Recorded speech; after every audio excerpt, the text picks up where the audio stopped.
ፖርኖግራፊና የማስተርቤሽን ሱስን ከሌሎች ሱሶች ሁሉ እጅግ አደገኛ የሚያደርገው በአይምሮና በስነ አስተሳሰብ ላይ የሚያመጣው ተጽዕኖ እንደ ሄሮይንና ኮኬን የመሳሰሉ እጅግ አደገኛ የሚባሉ አደንዛዥ እጾች ከሚያደርሱ ጉዳቶች ይልቅ የከፋ ስለሆነ ነው። ኒውሮሳይንቲስቶች በፖርኖግራፊ ሱሰኞችና አደንዛዥ እጾችን በሚወስዱ ሰዎች ላይ ባደረጉት ጥናት በፖርኖግራፊ ሱስ ውስጥ ያሉ ሰዎች አይምሯቸው አደንዛዥ እጾችን ከሚጠቀሙ ሰዎች በከፋ መልኩ ዳሜጅ እንደሚሆን አረጋግጧል። ለዚህ ደግሞ ምክንያቱ የወሲብ ስሜትን የሚያነቃቁ የብልግና ምስሎች ወይም ሴክሹዋል ቪዲዮዎች በተፈጥሮ ከፍተኛ መጠን ያላቸው የዶፓሚን ኬሚካሎችን ወደ አንጎላችን እንዲመነጩ ስለሚያደርጉ ነው። ይህ ቅመም ደግሞ በተደጋጋሚ በተመሳሳይ መጠን ወደ አንጎላችን ሲፈስ ለማገገም አስቸጋሪ የሆነ የሱስ ሂደትን ከመፍጠርን ባሻገር በአካላዊ አእምሯዊና ስነልቦናዊ አቅማችን ላይ እጅግ ከፍተኛ ጉዳትን ያደርሳል። ለምሳሌ በዚህ ሱስ ውስጥ ያሉ ሰዎች አብዛኛውን ጊዜ ከዚህ ህይወት ለመውጣት በሚያደርጉት ትግል በተደጋጋሚ ይወድቃሉ።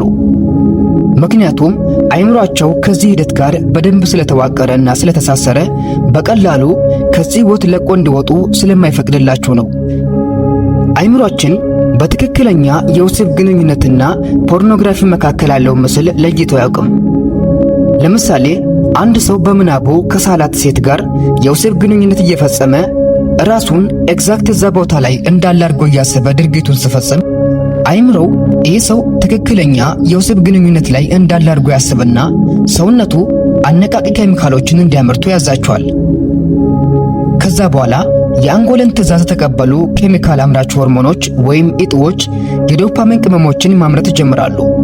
ይህ ኬሚካል ደግሞ በትክክለኛው የወሲብ ግንኙነት ወቅት ከሚመረተው ኬሚካል ጋር ልዩነት አለው።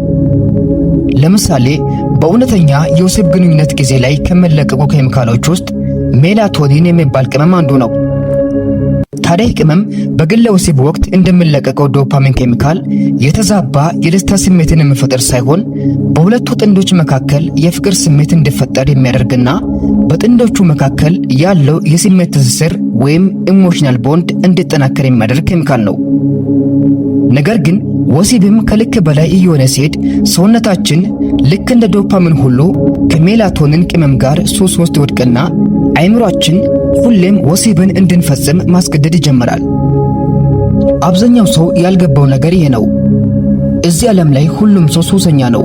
ልዩነቱ ብዙ ሰዎች በማይረቡና ጎጂ ከሆኑ ነገሮች ጋር ሱስ ውስጥ ሲወድቁ፣ ሌሎቹ ደግሞ በጤናቸው ላይ ጉዳት በማያመጣና ሕይወታቸው ላይ አዎንታዊ ተጽዕኖን ከሚያመጡ አዎንታዊ ነገሮች ጋር በሱስ ተጣምሮ እናገኛቸዋለን።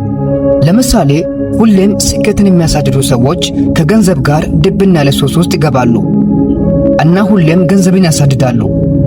ምክንያቱም አይምሯቸው እነዚህ ሰዎች ገንዘብን ሲያገኙ የሚሰማቸውን የደስታ ስሜትን እየለመደ ሲሄድ ገንዘብን እንደ ብቸኛ የደስታ ምንጭ አድርጎ ይመዘግብና አንጎላቸው ገንዘብን የሚያመጡ ሐሳቦችን ብቻ በማፍለቅ ይጠመዳል። ምክንያቱም ገንዘብ ሲመጣ የሚፈጠረውን ስሜት ስለሚፈልገው።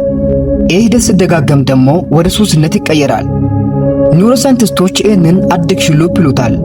ይህ ብቻ አይደለም፣ አብዝቶ መጻሕፍትን የሚያነቡ ሰዎችም በዚህ ተመሳሳይ ሂደት ውስጥ የሚያልፉ ናቸው። ዋናው ነጥብ ይህ ነው። አይምሯችን የምናደርገውን ነገር መልካም ይሁን መጥፎ ግድ አይሰጠውም።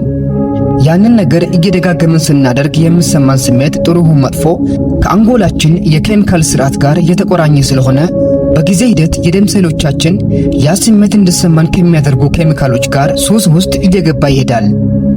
ፖርኖግራፊን አደገኛ የሚያደርገው ደግሞ ይህ ነው። ድርጊቱ ከተፈጸመ በኋላ የሚሰሙ እያንዳንዱ ስሜቶች አሉታዊ መሆናቸው ጉዳቱን የከፋ ያደርገዋል። ብዙ ጊዜ በፖርኖ አማካኝነት ማስተርቤት የሚያደርጉ ሰዎች ድርጊቱን እስኪፈጽሙ ሁሉም ነገር አጓጊና መልካም ይመስላል። ነገር ግን ልክ ድርጊቱን ሲፈጽሙ ከጨረሱ በኋላ ከፍተኛ የጸጸትና የአፍረት ስሜት ይሰማቸዋል። እንዲሁም ደግሞ ለራሳቸው የሚሰጡት ግምት ዝቅ ያለ ይሆናል። ይህ ብቻ አይደለም። ከዚህ ህይወት ለመውጣት በተደጋጋሚ የሚገቡትን ቃል መጠበቅ አለመቻላቸው የትኛውንም ነገር ለማድረግ በራሳቸው ላይ እምነት እንዳይኖራቸው ያደርጋል። ታዲያ እነዚህ ሁሉ አሉታዊ ስሜቶች አንድ ላይ ሲደመሩ በግለሰቡ ማህበራዊ ህይወት ላይ ትልቅ ተጽዕኖ ከማምጣትም በላይ አካላዊና ስነልቦናዊ ቀውሶችን ያስከትላል። ለምሳሌ በዚህ ሱስ ውስጥ ያሉ ሰዎች አብዛኛውን ጊዜ በሌሎች ሰዎች የሚኖራቸው ተቀባይነት ወይም አትራክሽን የወረደ ነው።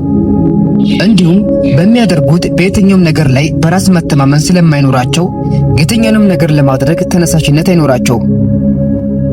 ታዲያ ይሄ ለራሳቸው የሚሰጡት ዝቅተኛ ግምትና በአእምሯቸው የሚያስቡት አሉታዊ አስተሳሰብ ከውስጣቸው ይወጣና ውጫዊ መልካቸው ላይ መታየት ይጀምራል።